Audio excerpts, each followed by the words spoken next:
On April 1, 2026, the Income Tax Act 2025 officially becomes the mandatory framework for all of your tax compliance. This transition involves a comprehensive numerical restructuring of every operational form used in your practice. The professional intuition your staff relies on to cite a Form 15G or a 10A must be replaced. Those legacy references are no longer valid under the 2025 statutory taxonomy. Submitting a historical form number into the new regime will trigger an automatic systemic rejection from the e-filing portal. To maintain your workflow, we will deconstruct the new mapping matrix, identifying exactly where the 1961 Act forms have migrated. Preparing for ITA 2025 is an urgent requirement for all professional tax infrastructure. The front line for this massive legislative shift is the completely updated digital architecture of the government's e-filing portal. This dashboard organizes forms by governing legislation. Under File Income Tax Forms, you will find 3 distinct categories. The primary tab contains all forms prescribed under the new Income Tax Act 2025. This is the default for new regime filings. The center tab is reserved for historical filings or proceedings still governed by the legacy 1961 Act. The final tab isolates forms mandated by other specific legislative acts. These tabs act as rigid boundaries. Selecting the incorrect tab misaligns the portal's back-end workflow, which will prevent a successful submission. The portal UI is now the primary mechanism for enforcing the new legislative hierarchy. We can break the new compliance matrix into 4 functional silos, starting with the highest volume daily workflows: TDS, TCS, and remittances. For individual declarations to receive income without tax deduction, the legacy 15G and 15H forms have been consolidated into Form 121. The 26Q series used for property and rent TDS challans, specifically QB through QE, now merge into a single target, Form 141. In foreign remittance workflows, the information for payments to non-residents, formerly 15CA, is now provided via Form 145. The corresponding CA certificate required for those remittances shifts from 15CB to Form 146. Because these filings occur frequently, updating staff procedures for this specific silo is essential to prevent daily compliance errors.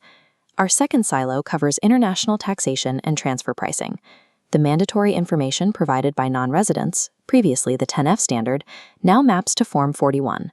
Applications for a tax residency certificate shift from 10FA to Form 42. Within the Advanced Pricing Agreement suite, the baseline application moves from 3CED or 3CEDA to Form 51. The annual compliance reporting code for active APAs is now Form 52, replacing 3CEF. The 2025 structure also introduces a dedicated Form 54, specifically for APA renewals, a distinct code that did not exist in the 1961 Act sequence. Cross-border compliance relies on numerical precision, as an incorrect form number can lead to unnecessary regulatory inquiries. The third functional silo governs the compliance lifecycle for NGOs, trusts, and tax-exempt funds. Provisional registration and approval, formerly Form 10A, is now initiated through Form 1004. Securing final registration and deduction approval advances from 10AB to Form 1005.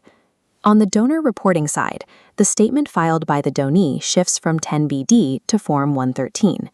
The subsequent generation of the donation certificate moves from 10BE to Form 114. Because the NGO timeline is strictly sequential, a single remapping error can disrupt the continuity of an entity's tax-exempt status.